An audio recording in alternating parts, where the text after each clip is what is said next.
Good afternoon. This is Transportation Committee Chair Deb Barber. It is Monday, April 12th, 2021. Before I call the meeting to order, I'd like to say a few things about how we'll conduct this meeting. I want to acknowledge that COVID-19 is causing us to alter our usual practices. As we know, Governor Walz has declared a peacetime emergency in response to COVID-19, and the Met Council has determined it is not practical or prudent to conduct an in-person committee meeting for reasons stated in the Governor's emergency executive order. Accordingly, Met Council members will participate in this meeting by phone or other electronic means, and this Transportation Committee meeting will be conducted under Minnesota Statute Section 13D.021. Before we call the meeting, or before we start the meeting, we need to establish whether there is a quorum. With that, Jenna, can you please call the roll? Chambliss. Cummings. Aye. Ferguson. Aye. Fredson. Aye. Gonzalez. Sterner. Aye. Zirin. And Barber. Here. With that, I call to order the meeting of the Metropolitan Council Transportation Committee meeting for April 12th, 2021. Our first item on the agenda is approval of the agenda. If there are no changes or additions, we can just move ahead to approval of the minutes. All right, seeing none, the agenda is approved. For approval of the minutes, we're looking at approving the minutes from the March 22nd, 2021 meeting. Did anyone have any changes or additions to the minutes? Seeing and hearing none, I'd entertain a motion to approve the minutes. A motion to approve the minutes is Sterner. Motion by Sterner, is there a second? Fredson, I'll second. Seconded by Fredson. Is there any other discussion? Seeing and hearing none, Jenna, could you call the roll, please? Chambliss. Cummings. Aye. Ferguson. Aye. Aye. This is aye Fredson. by Chambliss. I got you, Councilmember. Thank you. Fredson. Aye. Gonzalez. Sterner. Aye. Zirin. Barber. Aye. With that, the minutes are approved. Our next item is our TAC report. I saw David Finley here today. Hello, just starting my video and my unmute. Chair Perfect. Barber, council members, thank you very much for having me today. Couple updates. I can keep it short again. At our last meeting, we got updates on the blue line and the rush line.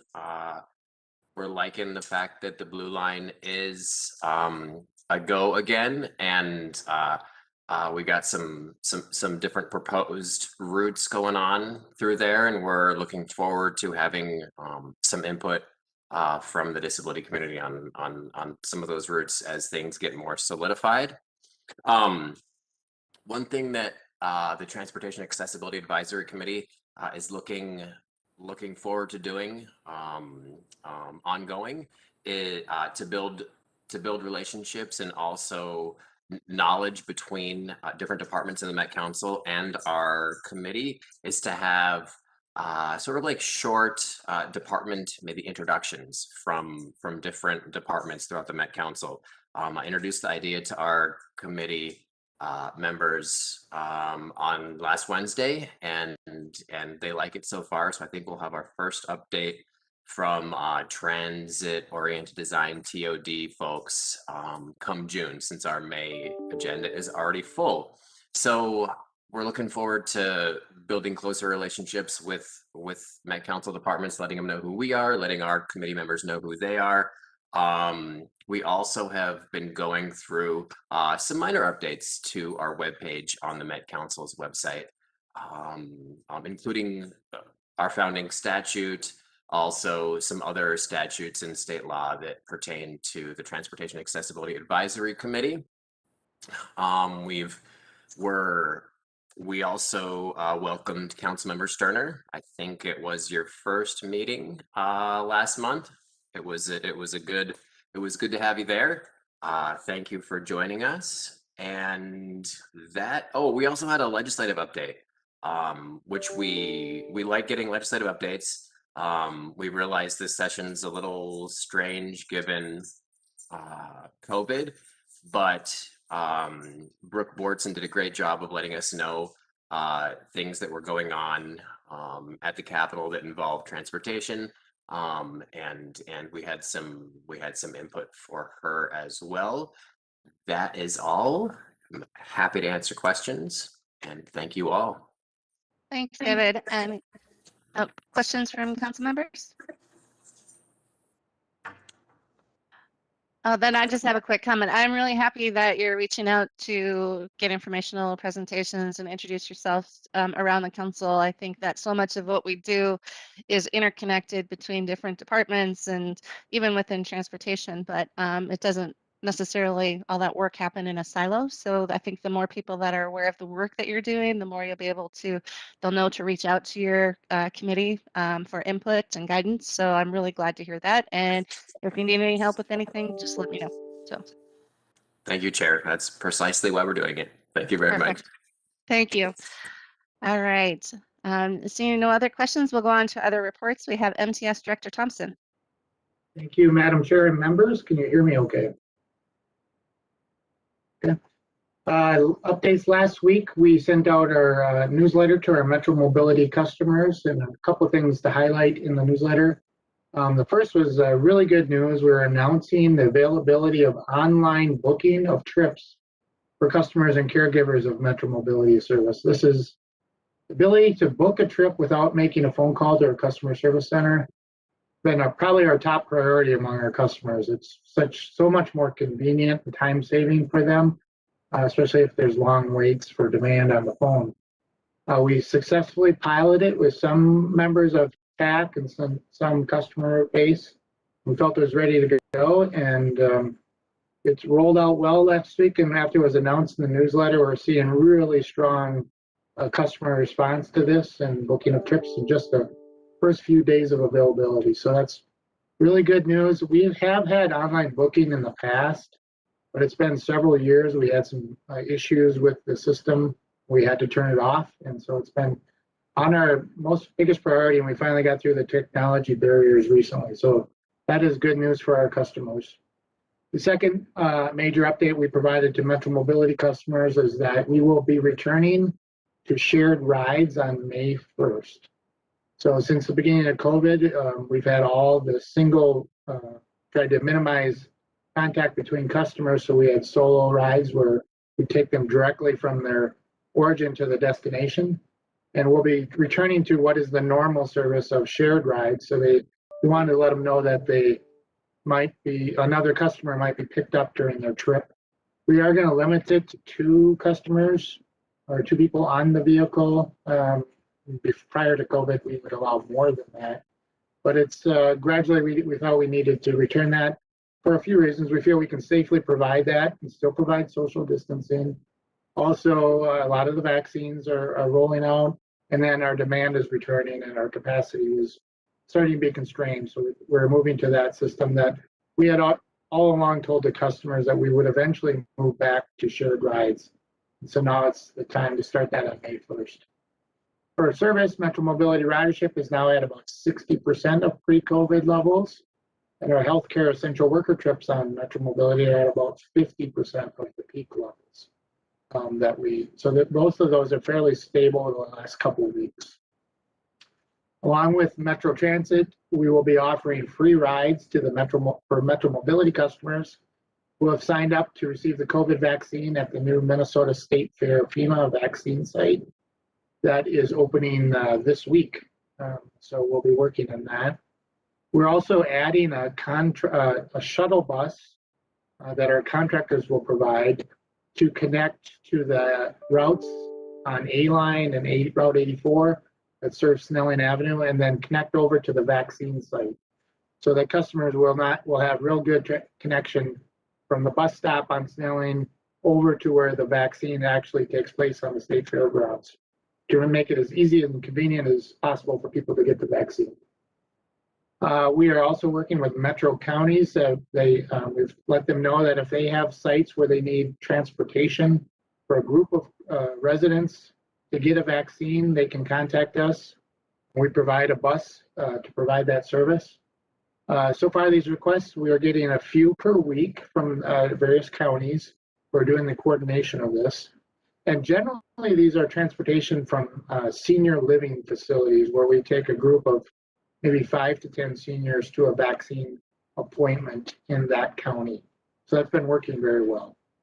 And then lastly, just as the curfews that will be implemented tonight, we will be doing some adjustments to Metro Mobility Service, which is a 24-hour service through much of the area that where curfews were announced, where we kind of scale back.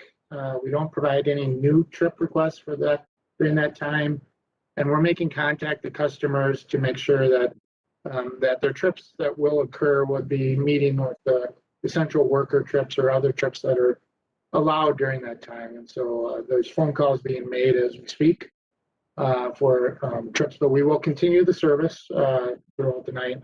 Just maybe a few rides that will not be made during that time. With that, Madam Chair, it concludes my remarks. I'm happy to take any questions. Thank you, Director Thompson. Other questions from council members? I just have a quick comment. I'm really excited to hear about the online booking for Metro Mobility. That is definitely something our customers have been looking for, and glad to hear that you vetted it with some people and it's going well. So that's really good news to hear. All right, next we're on to Metro Transit General Manager Quistra. Thank you, Madam Chair. I'll first just mention that I know we're all thinking about the tragic event of yesterday with the officer-involved shooting and the death of the individual. That affects, certainly that community affects all communities, affects our employees, affects our customers, and it's just a difficult thing for everyone to work through, and we're working through it here as others are working through it in their own places. Nick mentioned the curfew tonight, and thought I should let you know what we're doing with the curfew tonight. The message, I'll just read the message we're sending out to customers as we speak. The Metro Transit customers, the governor and local officials have announced a 7 p.m. curfew across Hennepin, Ramsey, and Anoka counties that will be in effect until 6 a.m. Tomorrow, April 13th. Metro Transit will continue to operate bus and train service for passengers traveling to and from work and those who are seeking care or fleeing dangerous circumstances as outlined in the curfew order. Customers should not travel for other purposes. And this is being sent out through social media. It's being sent out through our rider alert and our website and just all the traditional means that we get urgent information out there. Of course, we'll be running all our service until there's a reason we can't. But we are again asking individuals not to ride transit unless it's absolutely necessary to get to and from home or to flee a dangerous circumstance, to and from home and work and flee a dangerous circumstance. So that's where we're at this evening, and we'll try to alert folks if that situation, alert you as if that situation changes for us. I have a few other items I wanted to bring up. They seem to pale in comparison, but I'll just give you our update on COVID. A total of 401 employees who have tested positive for COVID since the start of the pandemic. Since our last Transportation Committee meeting, we've had 7 employees test positive for COVID, and we're not experiencing any operational impacts as has been the case for some time. We did increase the vehicle capacity limits on March 25. We met with the Minnesota Department of Health to discuss capacity limits on vehicles and our essential trips only messaging. That we wanted to have this discussion because of the governor's turn of the dial kind of created some practical issues for us in terms of maintaining our limits. And based upon that health department guidance, the MDH did support us increasing capacity to 50% of the vehicle capacity. Previously, we were at 25% of vehicle capacity. The capacity was increased on April 7th, and that means that 40-foot buses can now carry up to 20 passengers, 60-foot buses can carry up to 30 passengers, and light rail vehicle cars can carry up to 33 passengers. As part of this change, though, MDH did emphasize the importance of continuing to wear masks and social distancing aboard vehicles. So we're doubling down on those messages. And we've shifted away from a message that transit is for essential trips only and moved to a message that encourages and requests travel to riders to travel responsibly. With respect to efforts to vaccinate our employees, we continue to encourage Metro Transit employees to get vaccinated, and we continue to connect them with opportunities. Planning continues for a possible on-site clinics during the week of April 19 to help employees who have not already been vaccinated. Then also, I'll just mention that Metro Transit has reached the agreement with the state to provide free downloadable passes, as Nick mentioned, to people who register for appointments at the state fair site. So I think I'll end with that. Thank you, Madam Chair.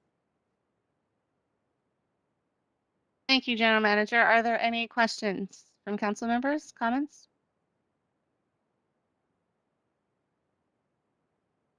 Okay, seeing none, then we can move on to our business for the evening. There are no items on our consent agenda tonight, so we'll start with business item 2021-66. It's amendment for contract of lease space for the St. Paul Transit Service Center. We have Nick Ewell and Kevin Davis. Yeah, good evening, Madam Chair, council members. My name is Nick Ewell. I'm the Senior Manager of Revenue Operations here at Metro Transit. And I'm going to introduce you to Kevin Davis, who's going to present business item 2021-66. Kevin is the acting supervisor of our Transit Service Center and has been for the previous 6 months. So with that, I'll go ahead and turn it over to Kevin. Hello, Madam Chair, council members. Can you hear me? Yes, we can. Welcome. Thank you. As Nick said, my name is Kevin Davis. I am the acting supervisor of the Metro Transit Service Centers, and I'm here to talk about business item number 2021-66.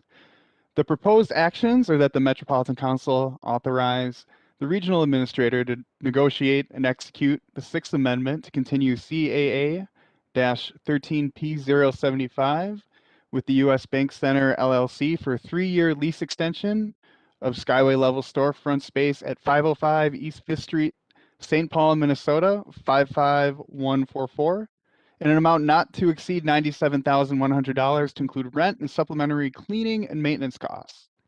Metro Transit has had a presence at this location in St. Paul for nearly 33 years. Our location is familiar to our customers. We provide a retail outlet and transit information to our St. Paul customers, including issuing and reloading GoTo cards, helping customers register for the Transit Assistance Program, otherwise known as TAP, providing route information, and other questions that customers prefer to ask face-to-face. We also have a ticket vending machine located right outside our store in a convenient Skyway location that allows customers to recharge their GoTo cards without needing to interact with another person.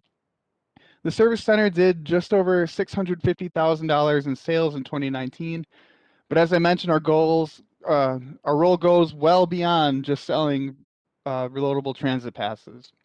The service center is located within close proximity of the Green Line Central Station and other key bus stops.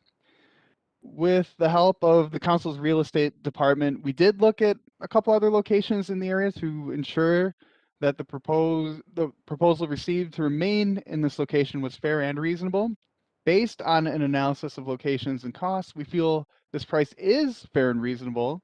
This 3-year agreement does not include any price increases over our current rate, and the 3-year option beyond the main agreement includes only a price increase of 3% per year, should we choose to execute at that time. And with that, thank you, Madam Chair and council members. I will take any questions. Thank you very much. Are there any questions from council members? Councilmember Sterner. Yes, thank you very much, Chair Barber. My question had to do with, and I know it's going to be a lot less, but what was the 2020 amount of revenue in 2021, or is it like zero because they haven't been officed at all in the unit of that? Can you share that? Sure. So what we're looking at in 2020 was just under $200,000 in sales, which is roughly an estimate of about 29% of what we saw in 2019. Thank you. Any additional questions or comments from council members? All right, seeing and hearing none, I'd entertain a motion to approve business item 2021-66. Cummings moves approval. It's moved by Cummings. Is there a second? Fredson, I'll second. Seconded by Fredson. Is there any other discussion? Seeing and hearing none, Jenna, could you call the roll, please? Chambliss, Aye. Cummings, Aye. Ferguson, Aye. Fredson. Aye. Gonzalez, Sterner, Aye. Zirin, Barber. Aye. With that, the motion carries. Thank you very much. All right, next we're on to business item 2021-80. It's purchase fareback transfer tickets, and we have Dennis Dworshak and Abdul Ahmed.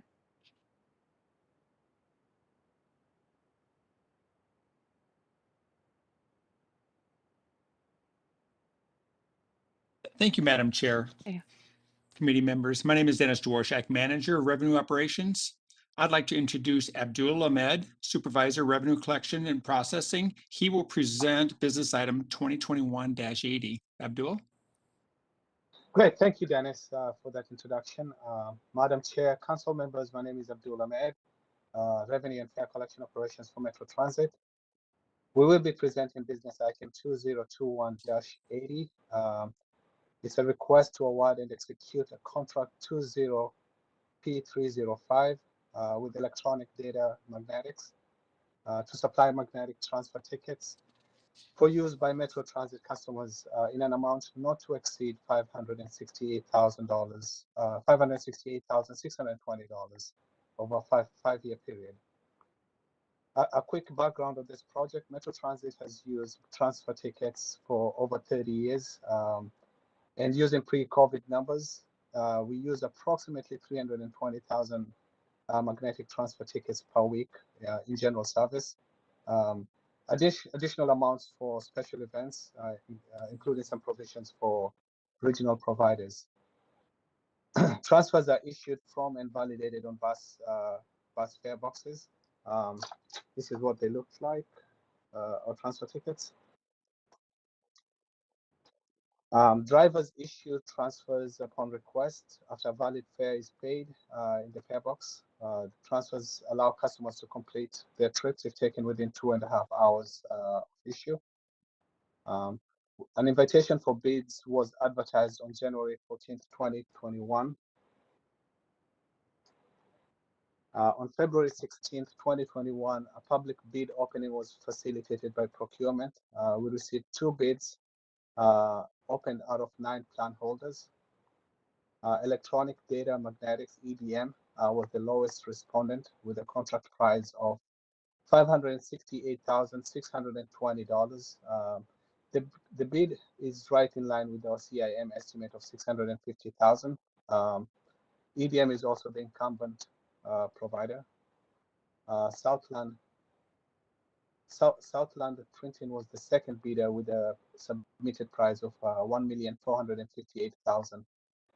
They also did not submit bid security, and they were consequently also deemed as non-responsive. Based on these results, Metro Transit Revenue Operations recommends approving a 5-year contract to Electronic Data Magnetics for the purchase of magnetic transfer tickets for a total cost of not to exceed $568,620.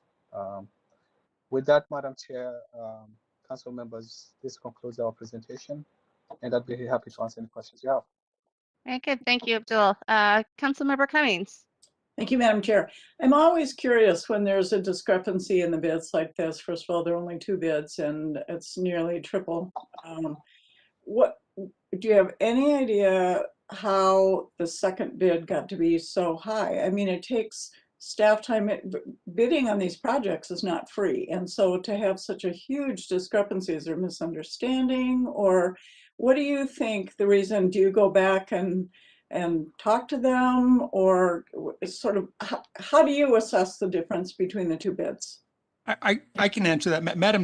Madam Chair, council members, we did look at that, and in our estimate, there are a couple different reasons why the bids could have been so different. One of them is the number of contracts per vendor right now varies widely compared to what they used to. And then also the profit margin, and then also some of the material costs. Some of these vendors had a lot of material on hand, and they can bid accordingly. But new materials, especially during COVID, is hard to get, and certain products and certain materials are really difficult to get right now, and so that might be some of the differences in bids that we have right now. We also expected a few more bids from the vendors in the past that have bid, but they didn't bid. I think probably for some of these same reasons.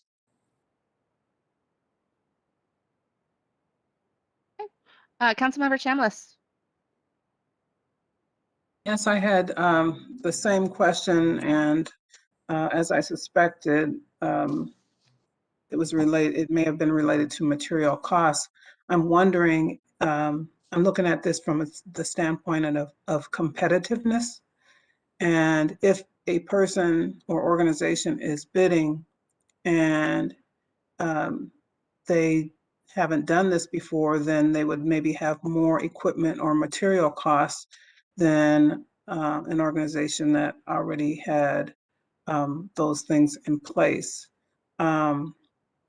So if that is a common gap, that is something for us as policymakers to think about in terms of infrastructure and how to have more competitiveness or kind of have more of a level playing field when it comes to bidding.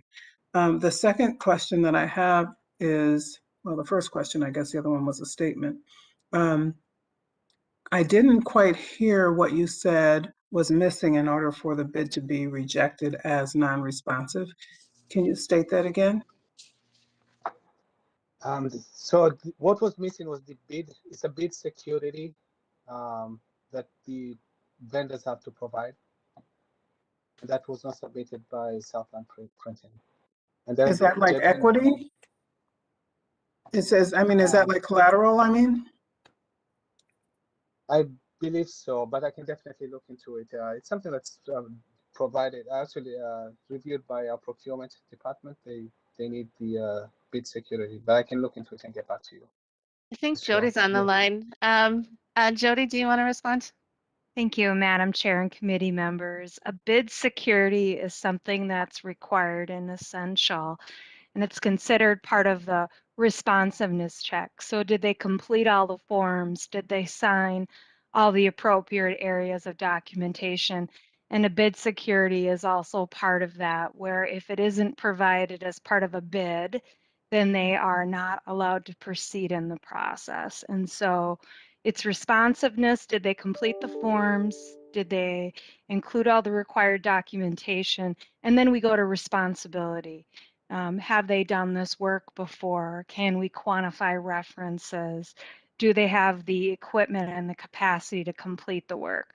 So it's a two-tier approach, but responsiveness, where they didn't submit the bid security, is the reason why they weren't allowed to participate further with the evaluation.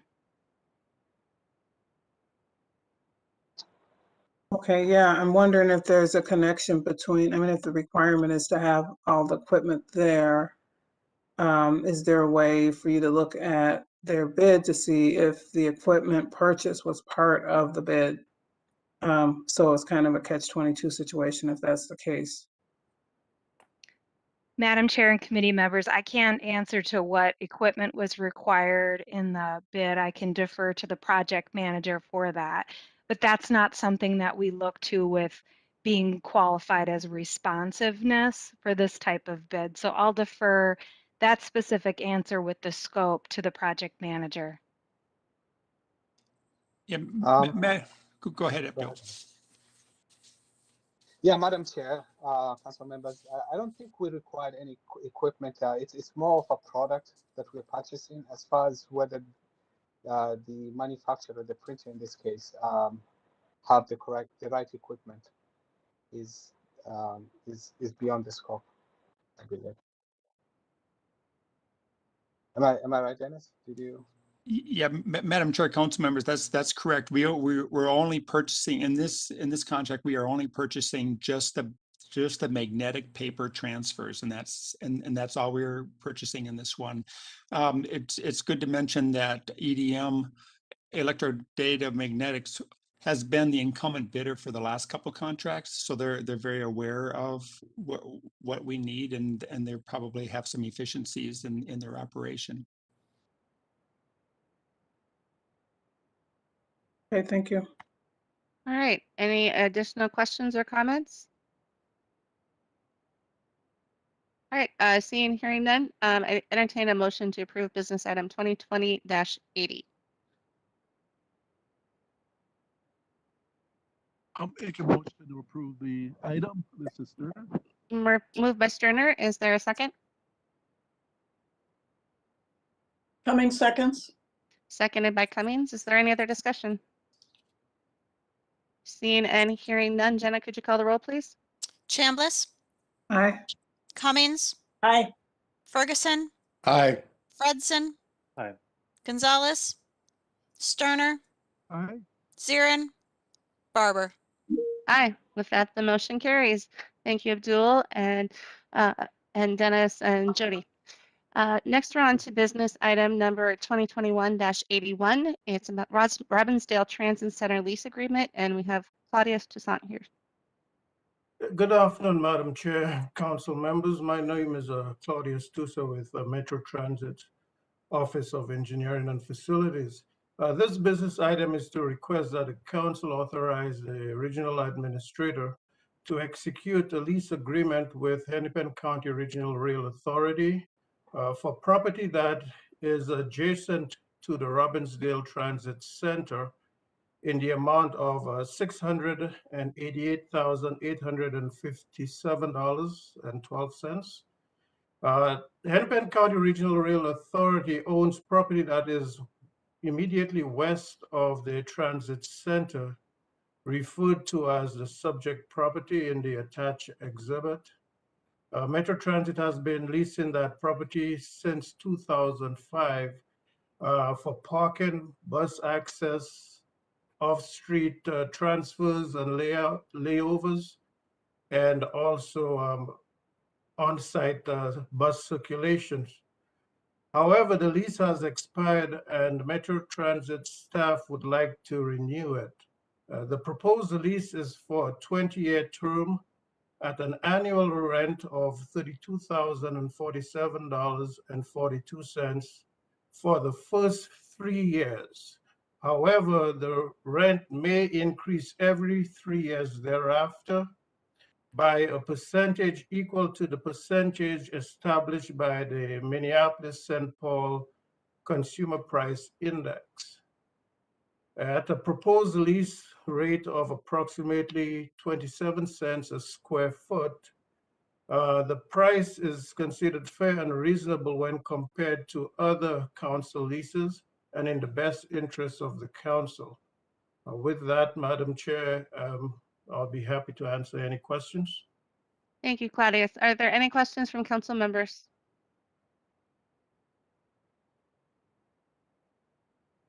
All right, seeing and hearing none, I'd entertain a motion to approve business item 2021-81.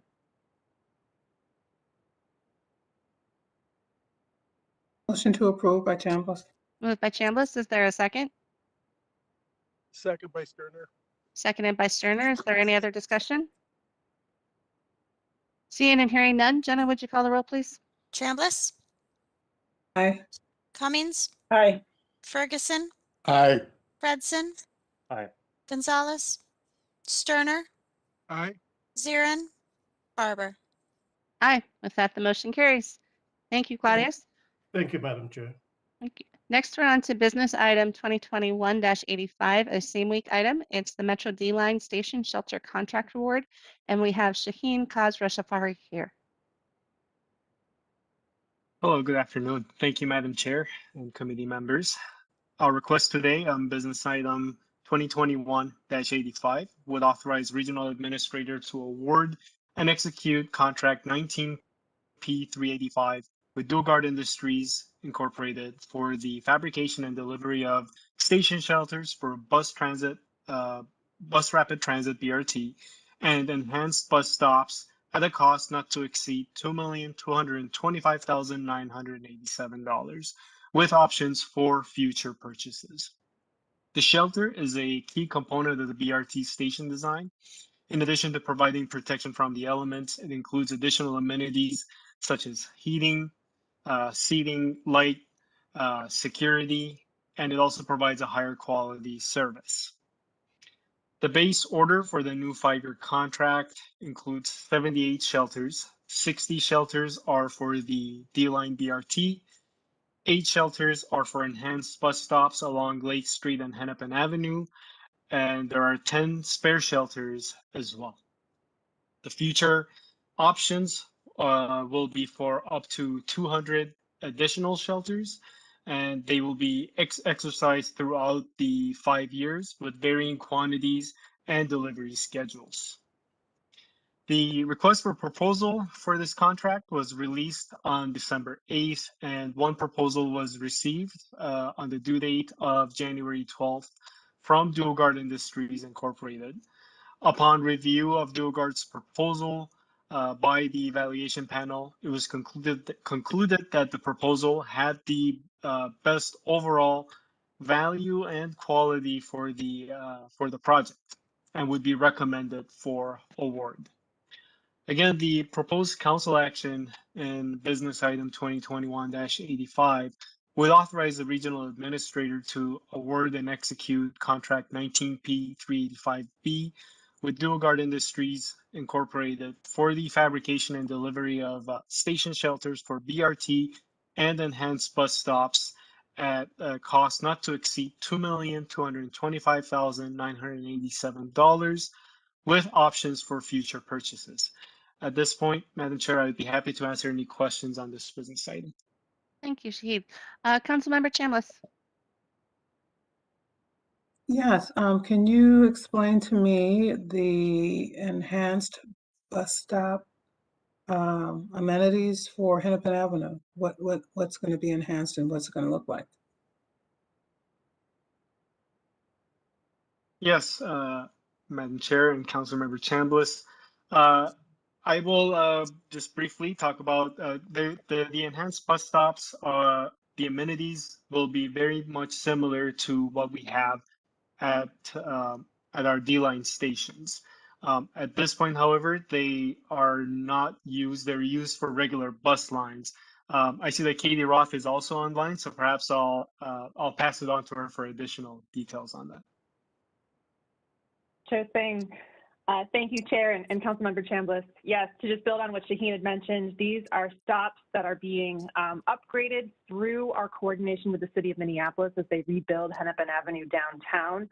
We're planning ahead and thinking about how we can both support the needs that are out there on Hennepin today, but then build toward the future with the E-Line project that will eventually serve that corridor. And so these will be enhanced bus stops with a lot of the same features as BRT until they are upgraded into full BRT shelters with fare collection and other equipment that's needed for BRT operations as we advance the E-Line project. Awesome, thank you. I'm really excited about the fact that I see 2021 for this D-Line project. So thank you for the work.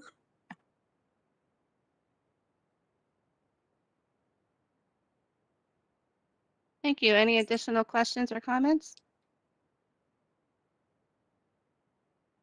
All right, seeing and hearing none, I'd entertain a motion to approve business item 2021-85, same week. Motion to approve. Motion by Chambliss, or is there a second?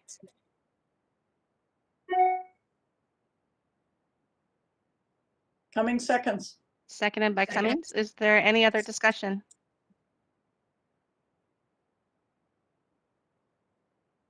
All right, seeing and hearing none, Jenna, could you call the roll, please?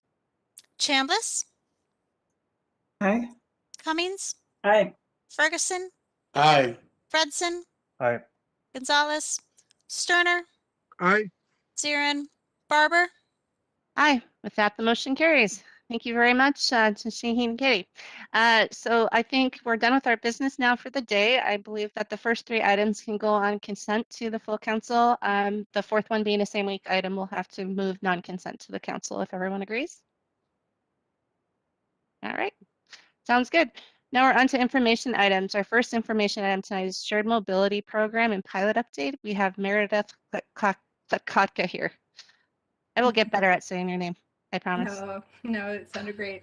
Thank you, Madam Chair and council members. And I believe they're pulling up, thank you, Greg, the presentation now.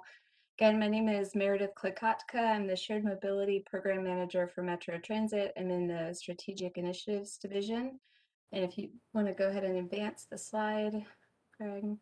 I'm here to talk to you today, provide just an update on Metro Transit's shared mobility program overall. So I was brought on about 2.5 years ago to lead this initiative, and we're at the piloting phase, so this is a really good time to check in.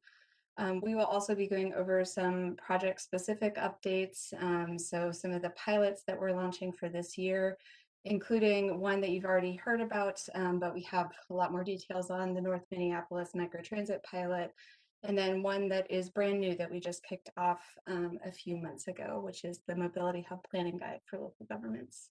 So next slide, please. So I wanted to start here because this is the regional context that Metro Transit's work in shared mobility is happening in. So this is a front cover of the Shared Mobility Action Plan. This was an action plan that was funded through the McKnight Foundation and really jump-started the discussion for shared mobility off in our region.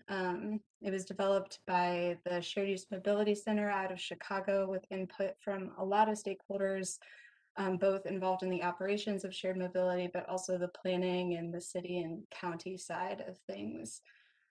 It did some really important things, including establishing some overall goals. So the ones that you see on the slide there, I'm sorry if they're a little too small. The first goal was shifting households from single occupancy vehicles towards transit and shared mobility as the region grows. And so they did put a specific number on this with a goal of 50,000 vehicles off the road in 10 years. So that would be by 2028. And then the second goal was really focused on equity. So how do we ensure that our shared mobility programs serve the same user base that makes up our public transit system to make sure that shared mobility services work for everyone? So that was a really important aspect of this plan. It also had 10 recommended actions, and I won't go over them in detail here, but needless to say, the recommended actions really reflected that shared mobility is not the work of one entity, not just the Met Council, not just Metro Transit or the cities. It really kind of crosses DOTs and transit providers and private entities. And so that was reflected in one of the recommendations to create a local collaborative to facilitate work across these different organizations. And if you advance to the next slide. Thank you. That led to the formation of the Shared Mobility Collaborative. So some of you may be familiar with this. We've been operating for about, I would say, 1.5 years. It was a direct result of kind of that overall action plan. It involves public agencies and vendors and community members. This group is managed by the University of Minnesota's Center for Transportation Studies, and it is also funded through McKnight for the past 1.5 years, so as part of a project award. The mission here is really fostering that collaboration among government and nonprofit and the private sector to expand our multimodal and shared mobility services. Obviously, there has been a lot of growth in the past 1.5 years in terms of these services. So they've been really effective in that. And some of the activities that you may be familiar with this group happening is quarterly convenings. So we used to draw about 100 people to our in-person quarterly convenings. Now we are much reduced since we've gone to digital, really more in the 40 or 50 to 60 range, I would say. But we've covered topics like microtransit and data privacy and sharing. which is a big topic that drew a lot of regional interest that was hosted at the University of Minnesota. I'll just put a plug in. We are having our next quarterly convening on April 27th. The topic is going to be COVID recovery in shared mobility. So what do shared mobility systems throughout the region, what kind of numbers are they looking at, and what are ideas moving forward into this new reality, and how shared mobility can still provide travel options for our region. Some of the other activities that this group works on is white papers. So selecting topics year to year that really need research to advance ideas across shared mobility for things like data or regional governance. And working with either University of Minnesota researchers or outside researchers to cover those topics and provide some expertise in guiding white papers. And then the other piece of this I want to highlight, one way this group has been really effective is fostering that collaboration to put in joint funding applications. So many of the active steering committee members that you see there on the right have successfully put in, whether it's through regional solicitation or through some of the MnDOT competitive funding, been able to advance joint projects that have been successful with funding. So it's a really kind of tangible outcome for this group. As you can see, we do set guidelines around how many government versus research versus advocacy and service providers. So it is a pretty balanced steering committee. We are also actively seeking steering committee members right now. So if anyone is interested or knows someone who might be interested, let me know. Next slide, please. So some of the highlights, both from our steering committee members, but other just regional projects that are happening around shared mobility. Many of you are probably familiar with the City of Minneapolis's Mobility Hub pilot. This pilot has been running for 2 years. The city's approach to mobility hubs was really neighborhood-based. They were really looking at how are residents accessing from their houses and homes and neighborhoods the transit system or some of the other shared mobility systems in the area. And so the blue boxes that you see there are modular. They can provide seating. There's also some visual improvements and plant life and amenities. This has been funded, the Mobility Hub project was funded this year for the city through MnDOT through a competitive grant. And I just want to highlight this because they've had a really innovative approach to facility management, as well as community engagement. So the city has engaged community-based organizations to really maintain those facilities. Since those boxes can move, sometimes they do end up in the right-of-way or in bus shelters. So that has been one way to get the community involved, but also pay them for that service. So if you can go to the next slide. So the next project I wanted to highlight that you all are probably very familiar with, this is the City of St. Paul and Our Cars project on the electric vehicle mobility network. So this is a system of electric vehicle car share. It was funded through the regional solicitation, of course, but also through another variety of sources. That regional solicitation award really kind of brought a windfall of funding for them. They were awarded a Department of Energy grant. They are working with Excel to deploy this really huge network. This is a major investment in electric vehicle infrastructure and will definitely shape the shared mobility network throughout Minneapolis and St. Paul for many years to come. I got some clarification. I know there are questions on this map from the website. So the orange dots that you see there, those are actually current Our Car stations, so where you can pick up a vehicle today.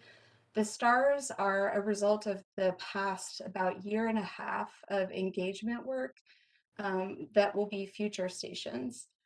And as many of you might be aware, the Our Car system is going to be undergoing a name change. So you might recognize it. It's going to be called EV Spot. An EV car share. So spot are those locations where you can charge your own personal electric vehicles. Implementation for this system will begin this year, so 2021. And again, another really innovative approach to community engagement. So they have just completed a report of their findings of doing community conversations and really dedicated workshops over the past year and a half. And I believe that's available on their website. So next slide, please. Some other regional project highlights. Many of you probably have already seen some of them out on the streets, but bike share and scooter share are currently launching. I think some cities are actually accepting bids right now, so that continues to be a part of the shared mobility landscape. Obviously, these are agreements with by cities with private operators, but they get lots of use across the system, as I'm sure people have seen. Some other microtransit services with Southwest Prime, that's a very well established, has been running for a number of years. It is a point-to-point microtransit service, as is MVTA, which launched, I believe, in the past 12 or 14 months, that have been running for about the past year, another microtransit service. So the last two to highlight are really MnDOT led, and I think really interesting projects, very big implications for the rest of the state, actually. So the first one is their Mobility as a Service project. For those of you that aren't familiar, Mobility as a Service is really about the idea that you should be able to plan, book, and pay across providers to make your trips. So whether you want to switch from a bike share or book an Uber or a Lyft or take a transit vehicle, that you should be able to do that from kind of one consolidated app. And so MnDOT was awarded a very competitive federal grant by the FTA to provide the baseline statewide architecture for this type of service.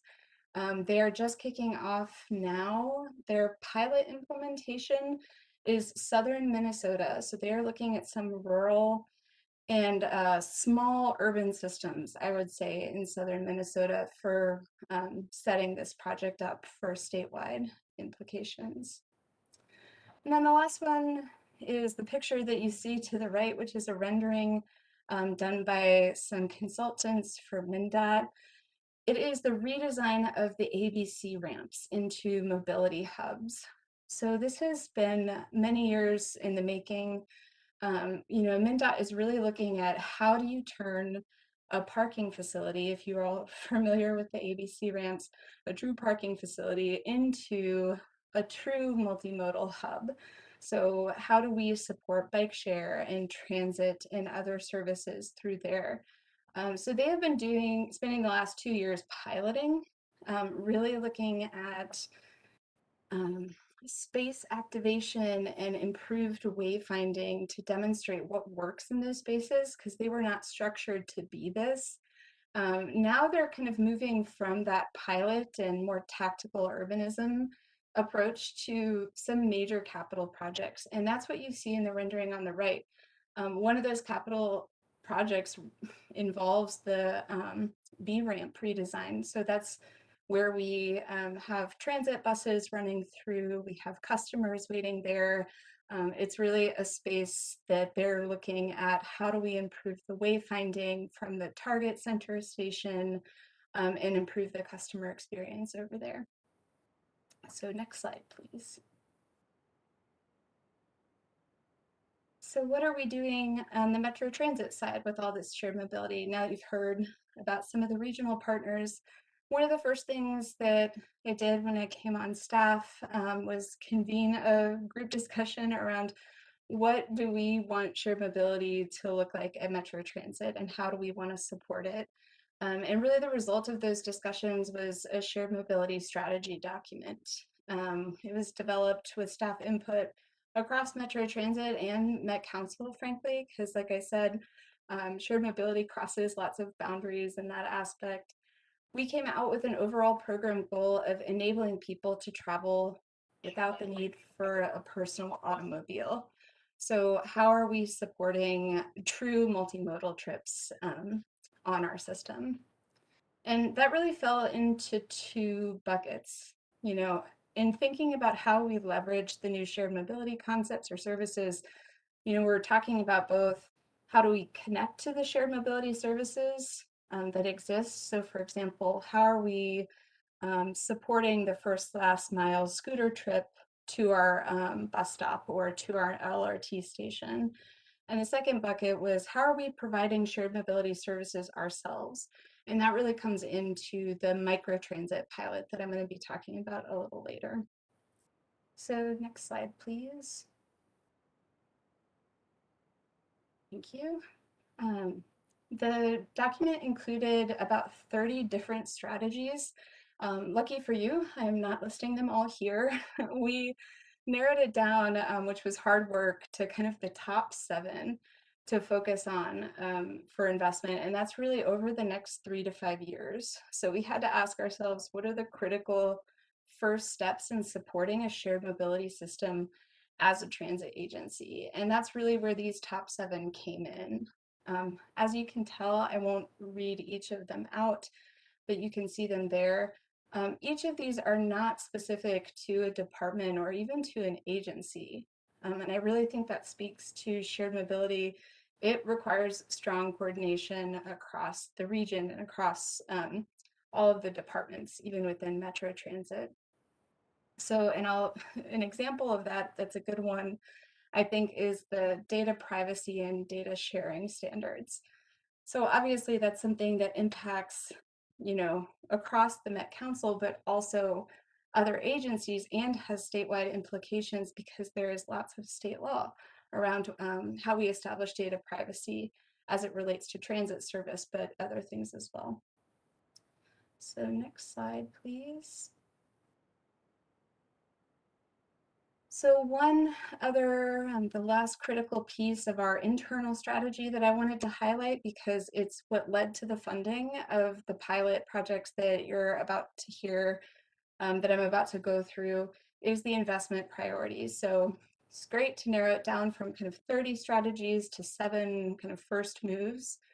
But one of the most critical statements in the strategy is how do we prioritize what we're investing in and where we're investing. Obviously, Metro Transit serves a huge territory and different land uses and different populations. How do we decide what goes first? And these were the 3 kind of top tier investment priorities that we thought both supported the goal for the shared mobility program, but also the agency goals and what we're investing in. So the first one, I'm going to go through all 3. The first one is really investing in shared mobility services in areas close to or connected to high-level transit. So really there, we're looking at how do we build on what we've already invested in the high-frequency system across the region. So thinking the 0 to 2 miles outside of the BRT corridors, for example, or the LRT corridors, to really capitalize on that high-level service. The second is increasing mobility choice. Technology-enabled, you know, constantly evolving transportation options are really increasing mobility choices. And so how are we making sure that our low-income areas, our BIPOC communities, people with disabilities are benefiting from all of those investments? And additionally, looking at areas that can be difficult to serve, so high needs areas, but that might be a lower density than our existing high frequency route system. And lastly, we're looking at incorporating shared mobility where land use supports high density places with frequent service and or TOD investments. So this is really saying where we're making those major long-term investments, let's support shared mobility in those places that we know are going to generate some major demand.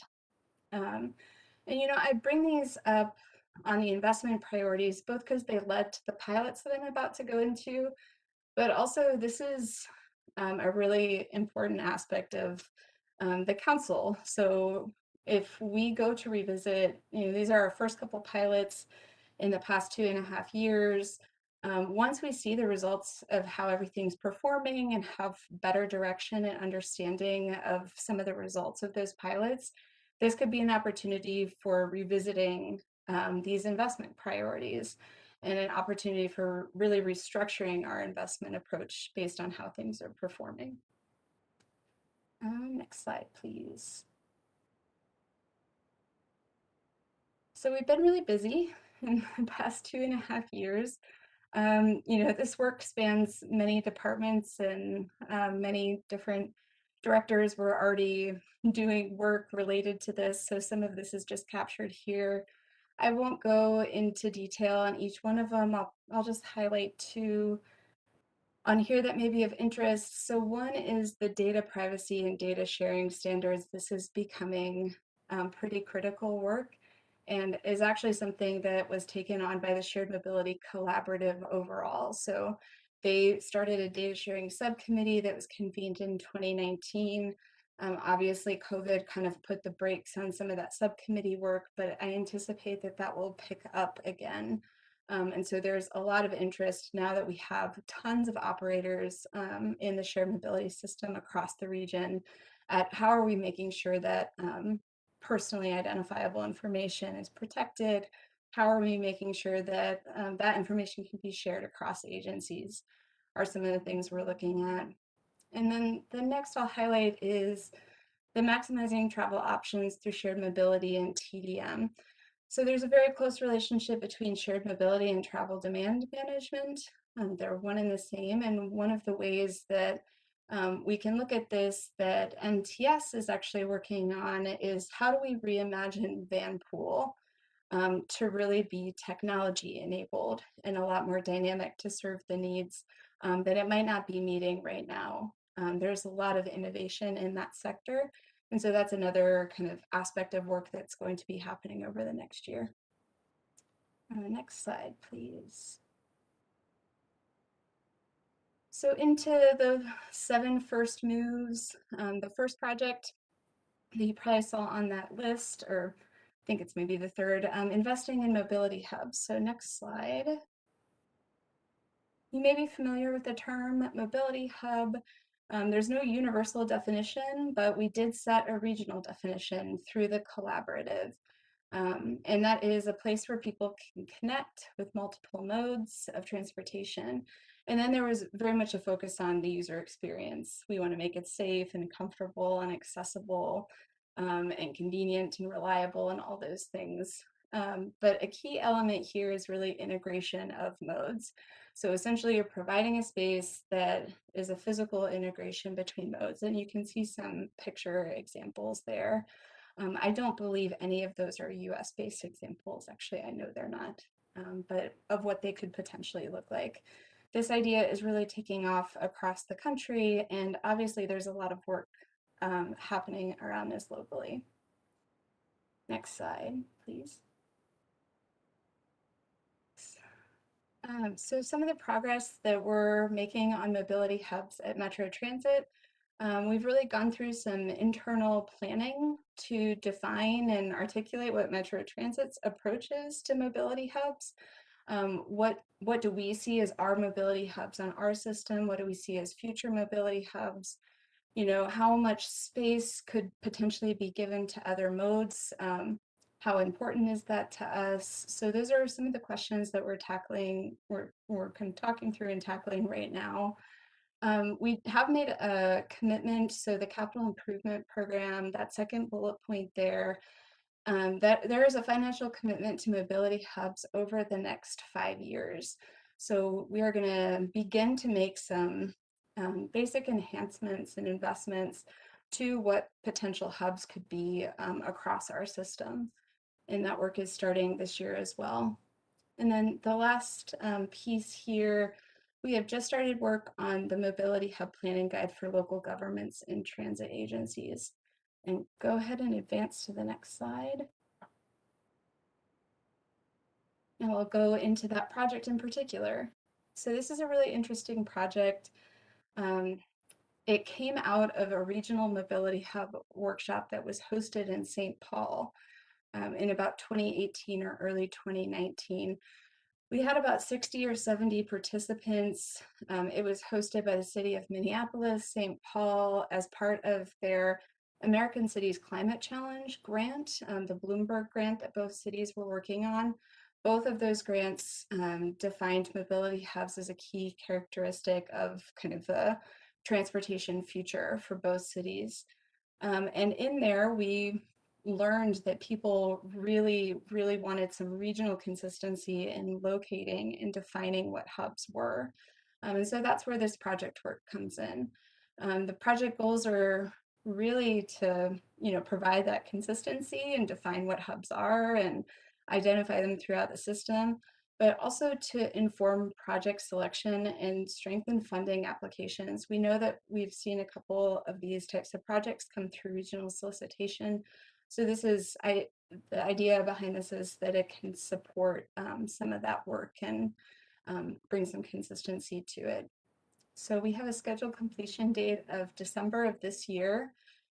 Some of the deliverables in the project are looking at different mobility hub typologies. So, what's the difference between a neighborhood hub like Minneapolis is looking at and a regional hub like the airport or Union Station, those regionally significant hubs. So both defining it and saying kind of what modes go into each of these hubs. Another critical piece of this work is the mapping analysis and project list. So we have hired a consultant to specifically take all the data and look at how are we selecting and identifying these and turning each of those types of hubs into a project list, just for reference for some of the agencies that are looking to potentially do this and invest in this kind of work. As you can see, there are a lot of project stakeholders involved in this. I think we had overwhelming interest. We have about 30 plus people on the stakeholder committee. We kicked off a few weeks ago, had some great participation. So we know there is very much an appetite for this across the region. And the idea on this guide is it will help frame future investments and policy decisions on how we want to approach mobility hubs. And really aid in that decision making around what type of hubs do we as a region want to invest in. So this is really just a first step here. And with that, next slide, please. So the second pilot project for tonight is the microtransit pilot in North Minneapolis. I know I presented on this back in the fall. If you could go ahead and next slide, please. But I just wanted to give a reminder because it's been a while. For those of you that aren't familiar with microtransit, microtransit is app-based, kind of real-time demand responsive transit. So the way it works for the user is similar to Uber or Lyft. So you pull up an app and you request a trip through the vehicle, and you either kind of wait where you are, or if the app tells you to walk a block or two to meet the vehicle, you do that, and then you get to complete your trip and get dropped off at your requested location. So it has a much more personalized feel. There's a lot of benefits to it. It is real time, so you don't have to book trips in advance. It is app enabled, so you're actually able to see where the vehicles are that are picking you up and estimated arrival times. And the idea is it's a lot more dynamic than some traditional fixed route or on-demand services. So it's dynamically generated routes or schedules or pickup locations, which really improves the user experience. Just two more items to note here. The technology is always managed by a private entity. So transit agencies themselves don't run the actual software that routes the vehicles, although transit agencies do work on the operation. So they do operate the vehicles, but not necessarily the technology. And then the second is it is a multi-passenger. So for those of you that have taken, say, Uber Pool in Chicago or Lyft Line, or had the opportunity to do any of those services, it would operate very similar to that. So you are potentially picking up multiple passengers on your trip. Next slide, please. So here's our project area for this pilot. Again, I know I mentioned it in the fall, but This is a collaboration with Ford Mobility and Transloc, which is the microtransit software provider, which is a subsidiary of Ford. So they're kind of our partners on this project. The project area itself is about 2 square miles. That is a draft map. We actually will be including a drop off in Theodore Wirth there, so there'll be some slight adjustments to this map as we get closer to launch. The goals for this project really relate back to the investment priorities that you saw earlier in the presentation, expanding mobility choices, especially for low income areas and communities of color, and then expanding access to high frequency fixed route and transit ways. So in this instance, we are actually going to be running a first last mile service, which is the first time that's happened in the region. So MVTA and Southwest Prime currently offer point to point, which is in a given zone, like the one you see there, a vehicle would pick you up and drop you off anywhere in the zone. This is much more focused in that your pickup or drop off has to be related to the stations that you see in yellow there.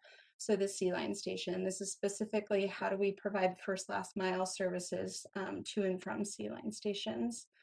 We are also considering adding an additional station that you see there on the right that would be Plymouth and Emerson. That would be the Route 5. So future BRT station, but currently just servicing the Route 5. Next slide, please.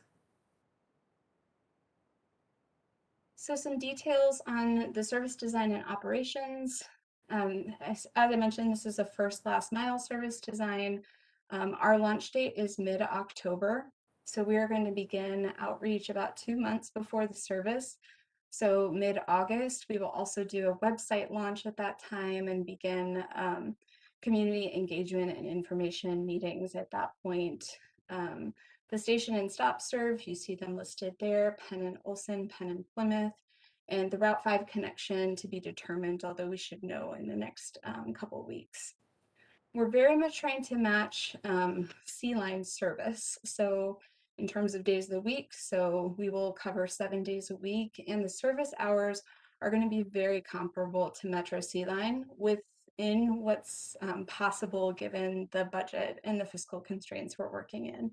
But it will very much match C-line service so that people can rely on it the way they can rely on the C-line. The pickup and drop-offs will be adjacent to C-line stations, but not exactly at the stations themselves. This is we don't want to cause any operational conflicts with the BRT system. So we opted to kind of have adjacent pickup and drop-offs, but trying to minimize the walking distance required to connect to C-line. Some other major decisions here, one was fares. So we determined the fares are going to be the same as the existing bus fare, and that normal transfer rules will apply. So users won't be paying anything additional to ride this service. And we are going to be accepting TAP cards and student discounts on these vehicles. In terms of how many vehicles are going to be out there, we will have max of 5 vehicles in service with 2 spares if anything goes wrong with those vehicles. And as with fixed route service, the number of vehicles is going to vary by time of day and demand and ridership trends. So you can expect to see that. Next slide, please. This is my last slide. So this is just a little bit more detail about the Ford Mobility Partnership and the Transloc contract.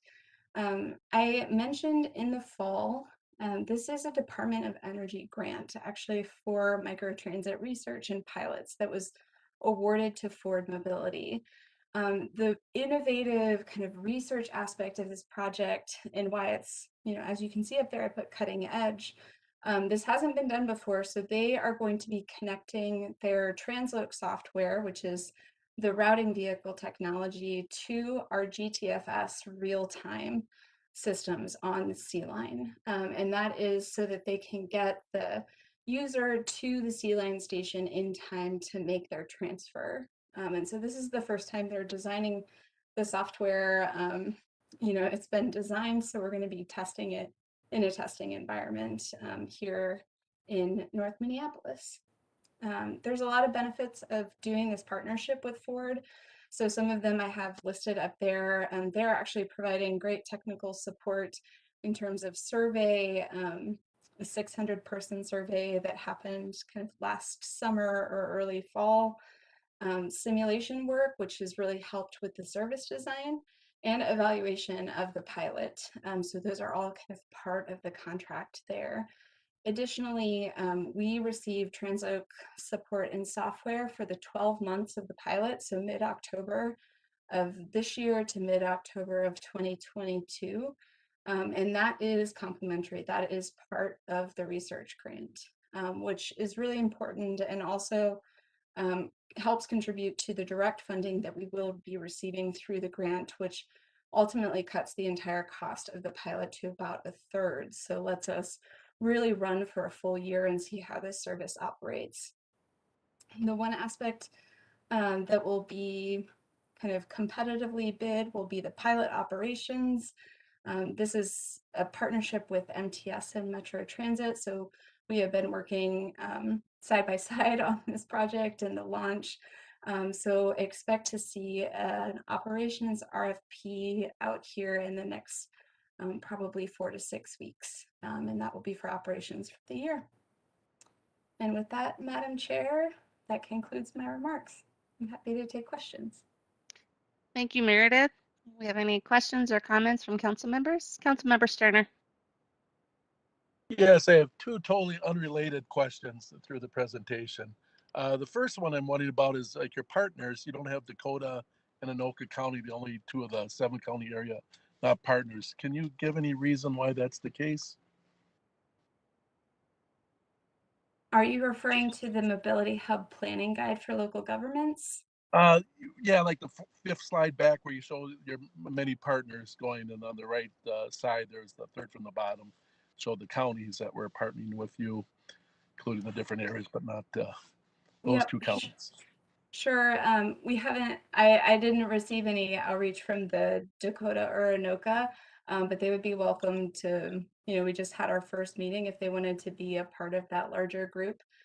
We really put together some of the stakeholder committees together with MTS as part of folks that have expressed interest or submitted funding applications. So if there is interest in looking at mobility hubs and how they could work in Anoka and Dakota, absolutely, they could be part of that. Okay, very good. And then my second question has to do with your microtransit and your last part of your presentation with the vehicles. And I'm kind of wondering what kind of safety and risk management are you doing for personal safety and for the property safety of the vehicles? You know, is it cameras? Is it lighting? That type of thing, monitoring? Yep, good question. They will have cameras on there just like regular transit vehicles. So I didn't include the full slide, but there's lots of equipment on these vehicles. It's both going to have what is traditionally on the Metro Mobility, but as well as what's on our buses. And so the primary form will be cameras as well as the fare boxes that have an emergency call button. Great. All right. Thank you very much. That's all I have. Thank you. Additional questions or comments from council members? Councilmember Chambliss. Yeah, this is really cool. So the micro transit, no, I get that, I'm getting the terminology wrong. The transit hubs. I'm looking at the pictures, I see bicycles and then the electric vehicles and some other buildings. Were you planning to have like a place where they can get some water or refreshment, or what are those other buildings there, or any kind of pop-up stuff? Or I mean, my brain and my imagination is kind of going here. Yes, thanks, Councilmember Chambliss. That is absolutely what is part of the Minneapolis pilot right now. So the Music Hant group has been doing activation of those spaces, and one of the things that community engagement is, the community has explained to the project leads, these need to be places where you can rely on water. These need to be social spaces and activated through commercial activity. So whether they're, that's either vending or in-person commercial activity, those are all really important. There's lots of things you could pull into mobility hubs, as you identified. These are very social spaces, and that's how they're intended, and to be really active spaces. And that sometimes means staffing, depending on the space. Awesome. And then my other question was with the app, the handheld app, if there is not a vehicle available within the network, are the users able to transfer funds to, like say, a regular Uber? Because I'm thinking there are times where people, they got to get to where they're going, and if they're trying to use it real time, there may be not enough options for them, and we don't want people stranded or late. Yeah, great question. So thanks, council member. The app actually won't collect any money. So we will be doing fare collection through our normal Metro Transit bus system. So there will be an onboard fare box. So they'll pay once they get on board of the micro transit vehicles, or they'll show the driver their ticket if they have opted for a mobile ticket. But the actual micro transit service is not the microtransit app, so Transloc, isn't actually going to collect fares. So they won't need to verify or validate until the vehicle actually arrives. So they're going to be, at least initially, located where there's alternate transportation, correct? So they're going to be floating throughout that 2-mile zone. So people have a number of ways they could pick up a vehicle. They could request it through the app. They could use a call-in number, kind of like they do on Metro Mobility now, and they can dispatch a vehicle if they don't have access to a smartphone. Or if they see a vehicle at one of the C-Line stations, they can flag it down and get a ride to their final destination, and the driver can just enter their final destination. Okay, great, thank you. All right, additional questions or comments? I just have one a comment. I love this stuff. Meredith knows that.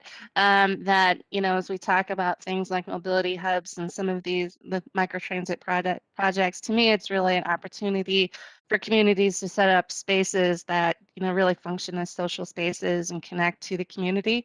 I think it's the opportunity for us to be really creative and to think about how we can do things better and getting people to where they really need to be.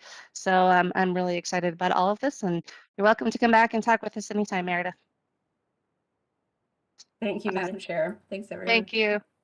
All right, next we are on to our last topic. It's about the regional solicitation. We have Cole Hineker here. He's going to talk about the unique projects development process. Thank you, Chair Barber. I am Cole Hineker, Multimodal Planning Manager for the Long Range Transportation Planning Division here at the Met Council.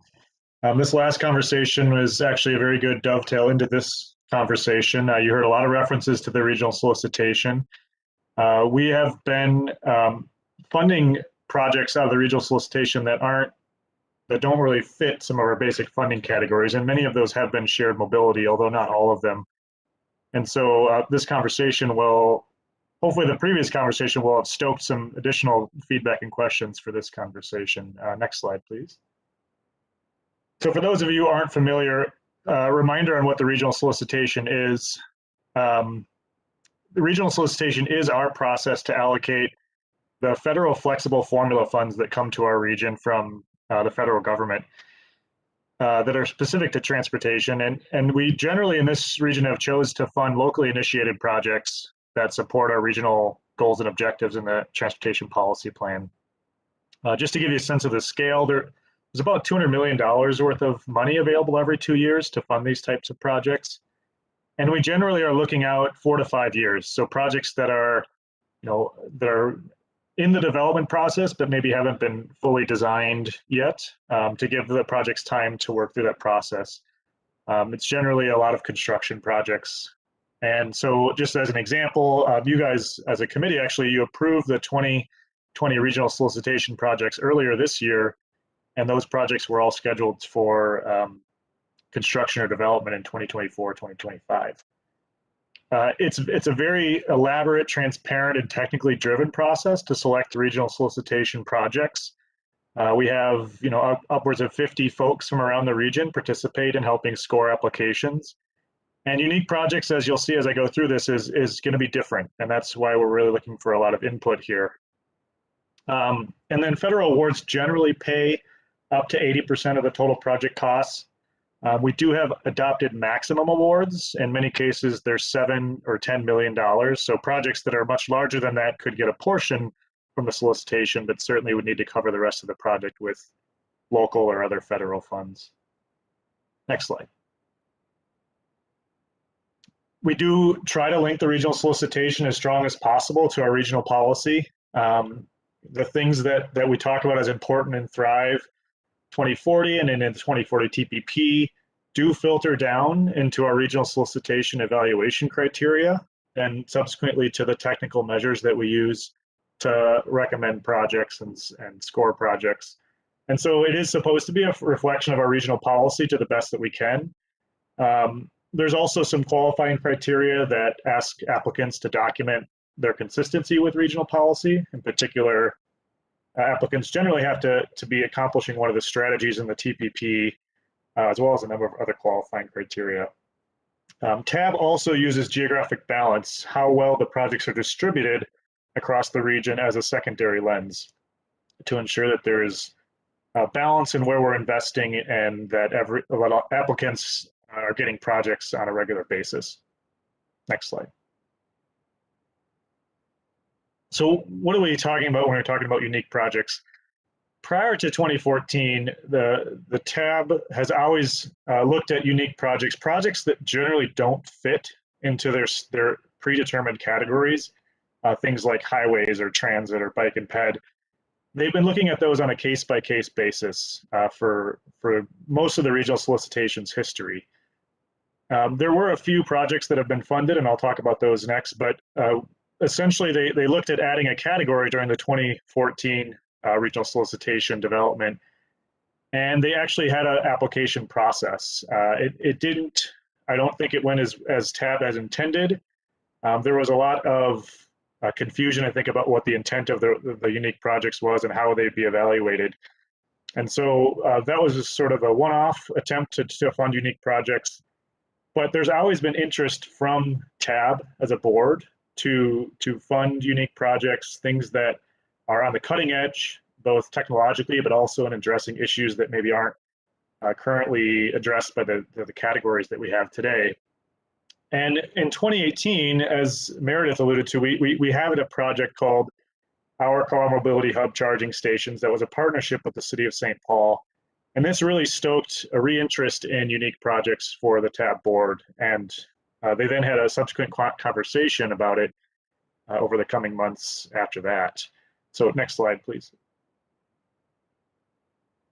I wanted to note too that when we did this unique projects process in 2016, there was a significant amount of feedback from technical staff, which is, in this case, the technical advisory committee to TAB is made up of county engineers, city engineers, and a number of other representatives, that they really felt like the unique projects are extremely difficult to compare because they can be dramatically different project types, with different underlying metrics and goals, and that TAC did not have a recommendation for how to objectively differentiate projects. And so what that tells us as council staff is this isn't really a technical issue to figure out and spit out the right answer. It's an issue that needs to be driven by policymakers and their goals and desires for what they want to do. They actually didn't really feel like that unique projects should be an application process, than that anything that comes forward should just go directly to TAB for consideration, again, because the technical aspect of these projects is so different across the board. So that was some of the feedback we got that helped us understand, the technical committee's role and how they view the potential to evaluate unique projects. Next slide. Here's a list of some of the past funded projects that we've pulled out of the regional solicitation that were considered unique. A few of these you should be familiar with in terms of multiple years of travel behavior inventory funding. So the work of Jonathan Ehrlich's team and Ashley Asmus, who've been in front of you, I think, a few times in the past year, talking about our travel behavior inventory. This was really funded out of unique projects because it benefits all projects for us to look at how people are traveling and understanding travel patterns. And so that was a project that was pulled out, and I think there's some kind of maybe under agreements that will be a continuation moving forward, that program will get ongoing funding out of this pot. A couple of other examples though, Minnesota Pollution Control Agency has made a few different applications for vehicle technology, both to retrofit outdated diesel engines as well as to add some electric charging stations. And the most recent example, of course, was our car mobility hubs charging station. So you can kind of see there's maybe different approaches to what the types of unique projects that have been funded, what they were. Next slide. In 2018, we got a lot of feedback from the TAB board in particular about how do we accommodate the influx of this interest in unique projects. And shared mobility was a significant part of this conversation. As you can see, there's just a lot going on in the region with shared mobility based on what Meredith just presented.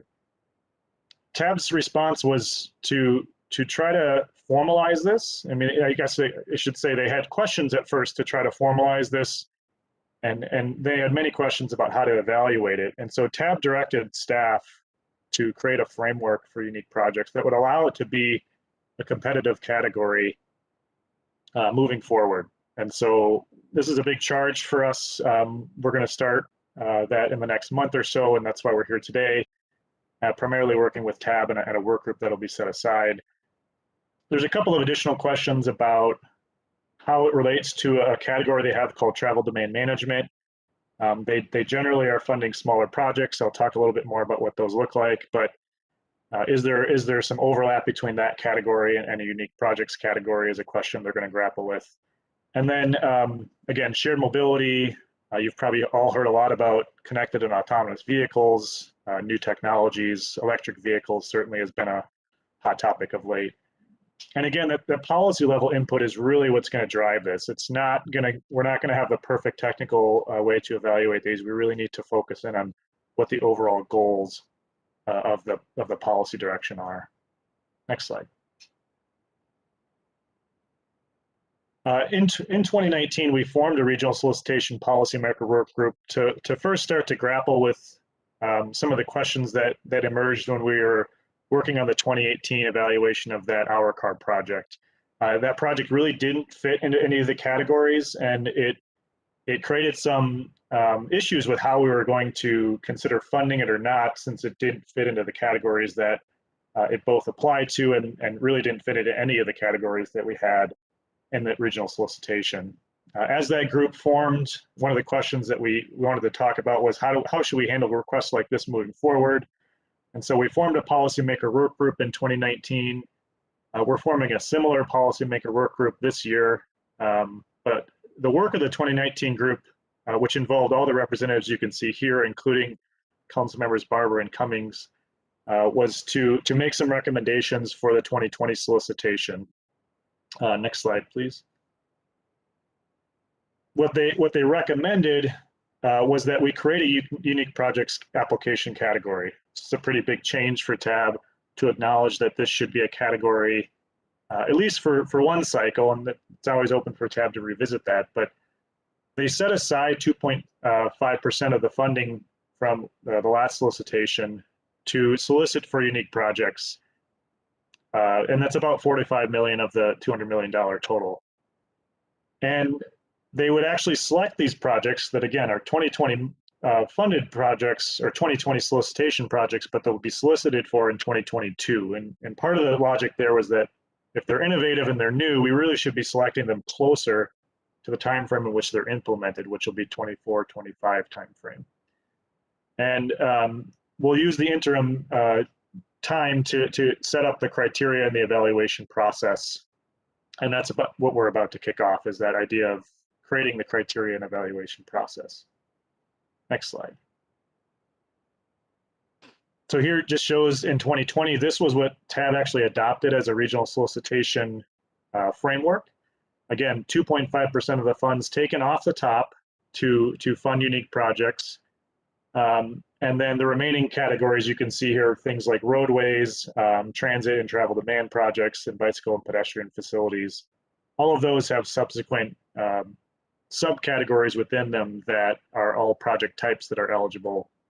And so the idea of unique projects is that's really kind of funding things that maybe don't fit into all of those other categories, and things like shared mobility that potentially benefit all modes and maybe aren't specific to these types of categories would be one of the reasons that they created this unique projects category. Next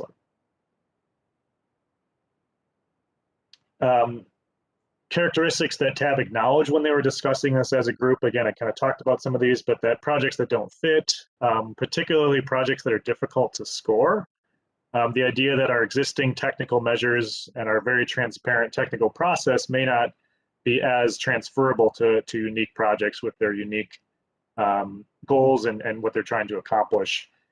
Again, the immediate implementation timeline, really TAB had some interest in funding innovative demonstration type projects, things that maybe haven't been tried in the region before, or things that are emerging as technological solutions for transportation, and ideally projects that have regional benefits and in many cases combine or cross-modal categories. So really trying to get projects that have a wide range of application and impact, but are also cutting edge and very innovative.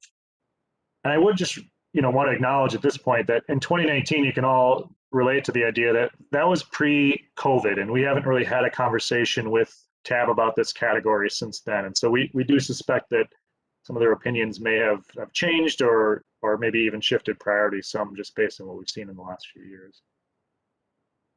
Next slide.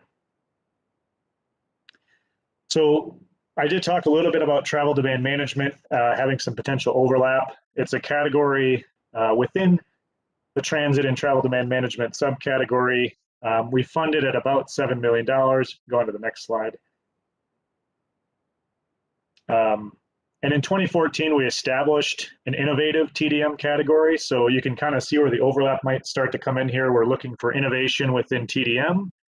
And there's $1.2 million available there out of the $7 million total grant. The remaining $5.8 million is what we used to fund transit marketing, as well as the TMOs throughout the region, 494, Minneapolis, St. Paul, Anoka. And so the 1.2 million is available competitively every cycle. Similar to what they're looking for unique projects wise, they look to fund shorter term or nearer term projects. So in this cycle, again, for TDM, we'd be soliciting for 24, 25 projects.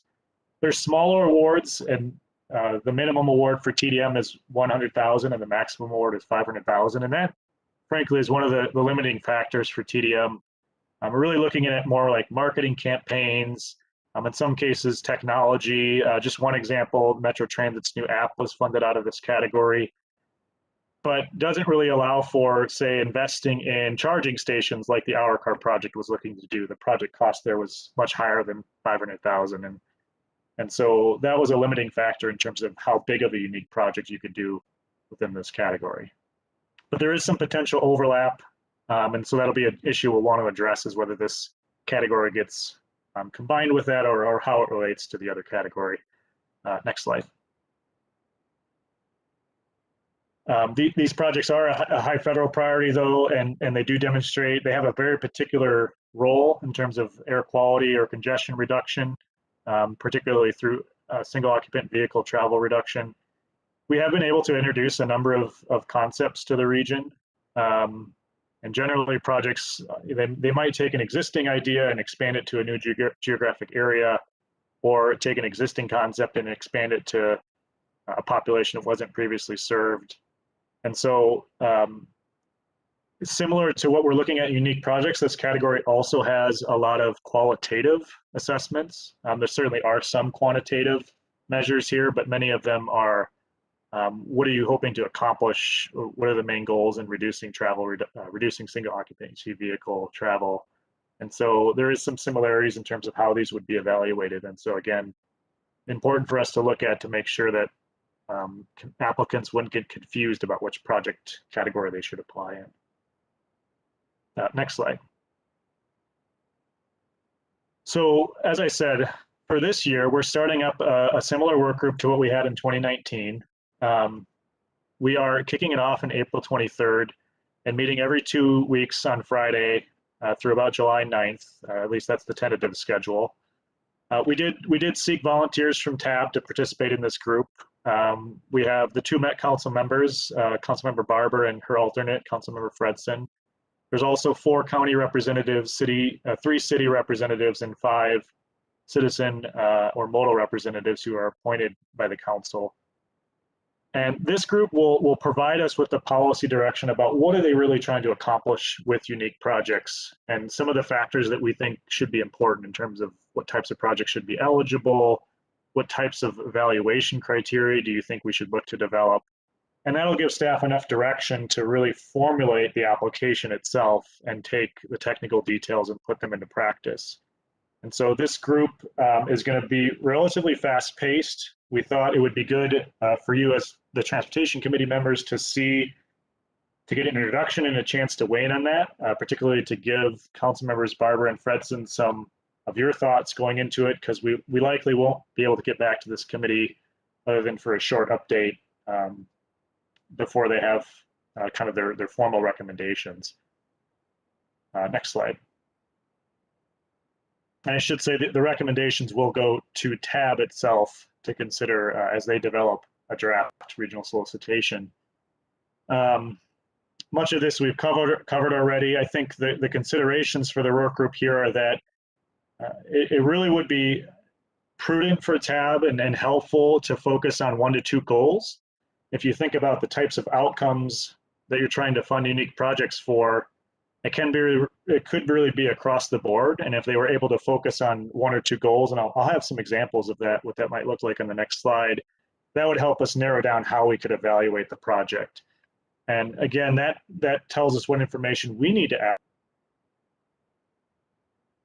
in order to get enough information to be able to compare projects. We'll also need to think about what projects are eligible.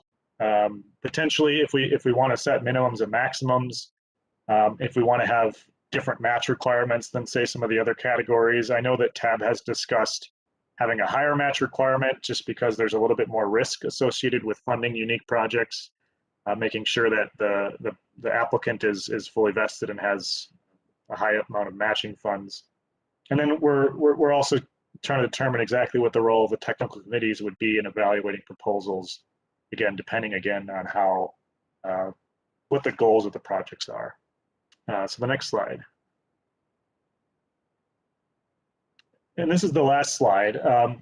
An opportunity to hear from you all. Really, we're gonna give this intro presentation to the work group on Friday, April 23rd, and focus the first meeting on getting input on their goals. Really starting with, what is your perceived purpose of funding unique projects? Hopefully hearing from TAB members about whether that's changed in the past year since they last met to talk about the topic.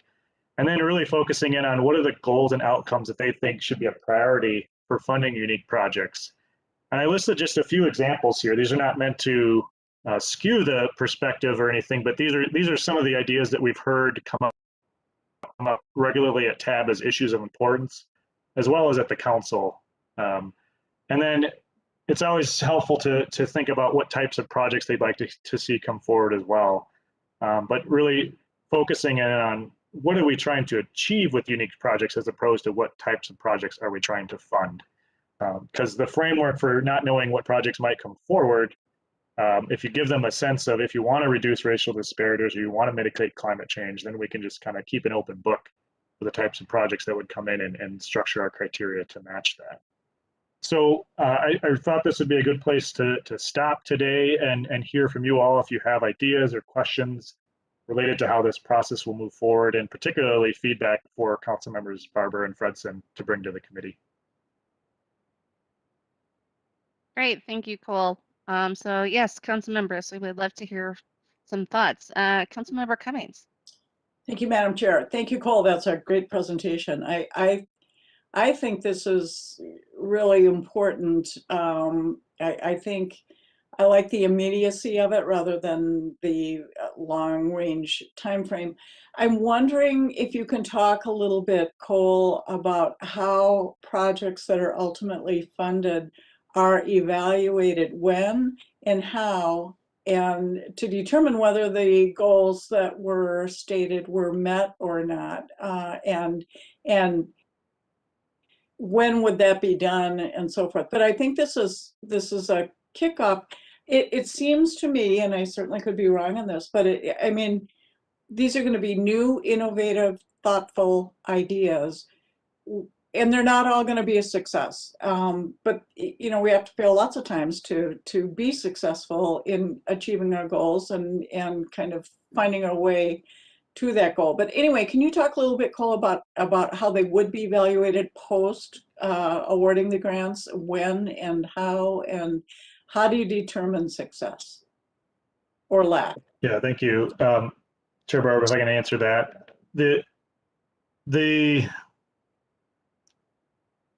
There's two parts to that question. One of which is we haven't funded enough unique projects to really create a framework for how we evaluate those specifically. But I know there's significant interest in TAB and making sure that we do that. And so in the past, for some of these projects that are innovative, we've considered the idea of asking them for their own evaluation framework and using that as a way to score projects. Like, how are you going to evaluate yourself? So that's another approach we could take, and I would likely tie it back to the criteria that TAB says are important. You know, whether it is mitigating climate change or, you know, any of the other various goals. For the existing categories, it's probably helpful to give you all a framework that, you know, we have 9 to 10 metrics, sometimes more, for every category that we evaluate. Traffic, it's safety, how many serious injuries or deaths occur in an area, you know, in a 5-year time frame. For transit, it's things like transit ridership, how many jobs can you access on the route. And so all of these different metrics are what we use to evaluate the projects, and we've recently started going back and evaluating the after conditions when projects are built. Again, we don't have enough unique projects to have done that yet, but that is our approach to the regional solicitation now, is to determine and look back at how the projects, how much they met their goals and how much they're doing. And part of that is to both give us input on how to set up criteria in the future, make sure that we understand what is actually doing well and what isn't, but also to get some sense for what the overall impact of this funding program is. So I could see the TDM, or the unique projects fitting into that framework, but again, probably narrowly focusing on what their goals of the program are, and asking the applicants to identify how they would be evaluated. It's often difficult to predict how to evaluate something when you don't even know what the idea is yet. But.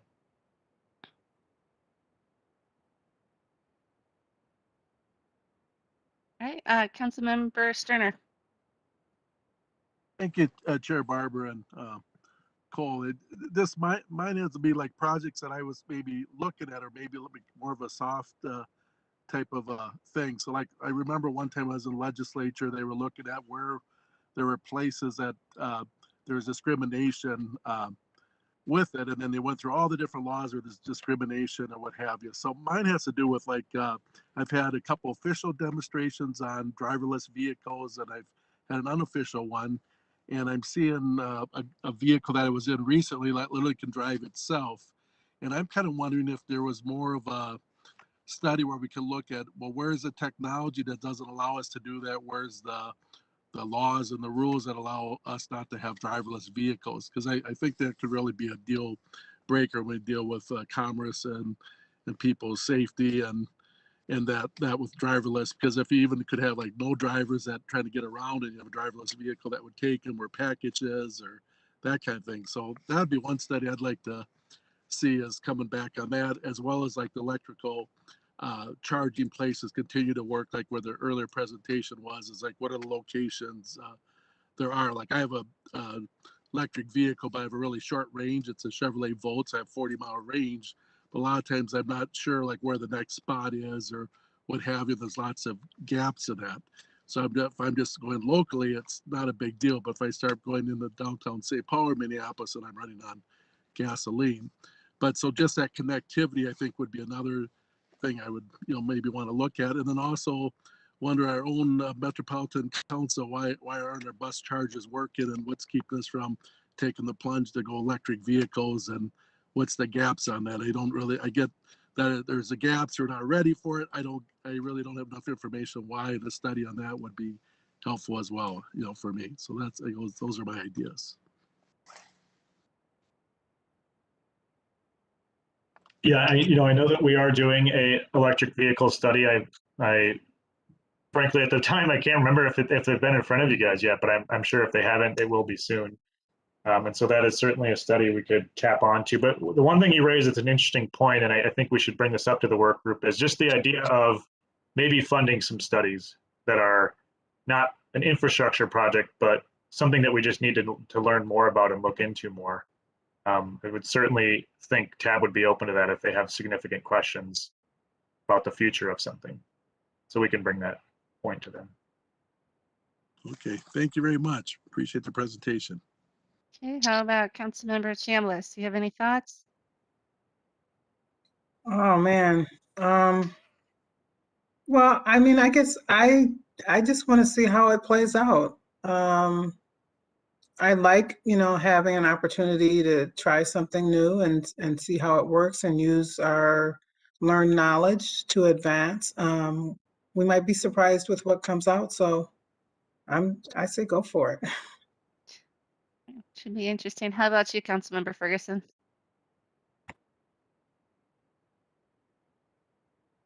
I think it's I agree. We should go for it. I think that, the balance often is, and we see it in a lot of our policies, right? So it's, the balance between, we have limited numbers of dollars, right? So we're trying to balance between equity and, let's say, the environment. And so I think one of the things that we want, if committees or people are bringing things back to us, where is the priority with the limited dollars? Because it's easy to say we should do electric buses and spend double on buses, but are we doing that instead of being more equitable in our transit system? And if that's the case, then we should vote and decide if that's the right policy choice for us. And what's sort of the priority? Eventually, we might get to everything, but how do we prioritize when we're thinking about these things between different choices? And I think that's a great spot for people to be able to weigh in on and make those priorities and then tee up those decisions for us. Great, thank you for your comments. I think, Councilmember Fedson and I will make sure we're Councilmember Chambliss. Yeah, I mean, I just want to make sure that we are not taking money away from what we. Oh, we can't hear you anymore.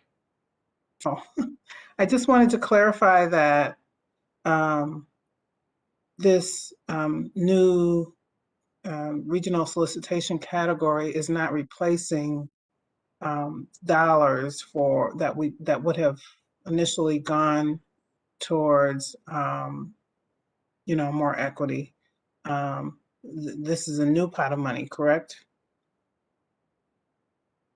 Well, I can, speak to that. The pot of money that's available in the solicitation every cycle is a limited pot. It's a set amount. What TAB decided was to set aside 4 to 5 million of that would not be available for things like roads, bridges, transit, and bike ped, but would be identified specifically for a unique project. One clarification that I'd make, though, is TAB, they don't have to fund a project if they get a bunch of things they don't like. I don't think that that's a commitment from them, but they are saying that we are taking 4 to 5 million away from those other types of projects in order to explore the idea of a unique project in this next cycle. That doesn't mean that TAB couldn't say they want it to be a particular thing like equity or like climate change mitigation. They have the flexibility to say what their priorities are within that category. And it could overlap with what some of the other projects are doing. Yeah, I mean,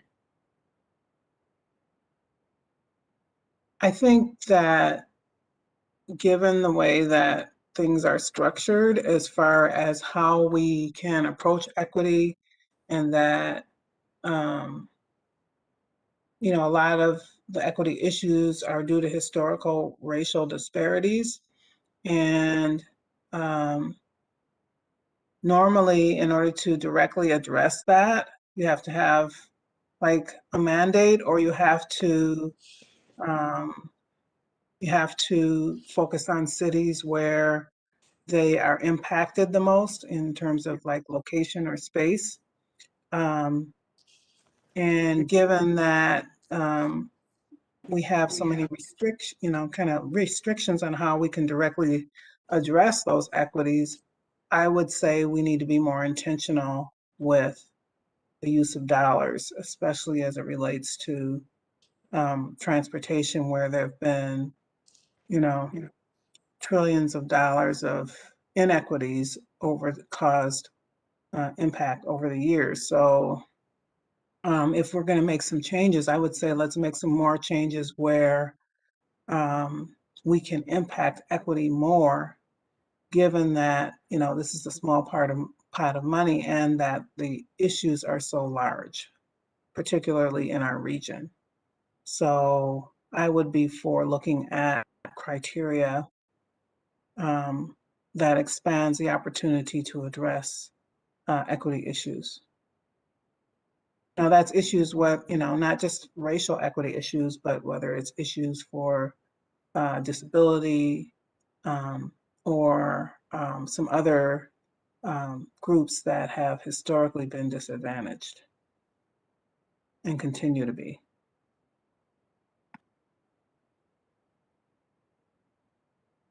Yeah, I think that's really good feedback. Right now, in most of our categories, we do evaluate equity as one criteria out of 9 to 10, and it ranges, I think, from about 5 to 15% or so of the points. And so this could be an area where they just focus more points within that category.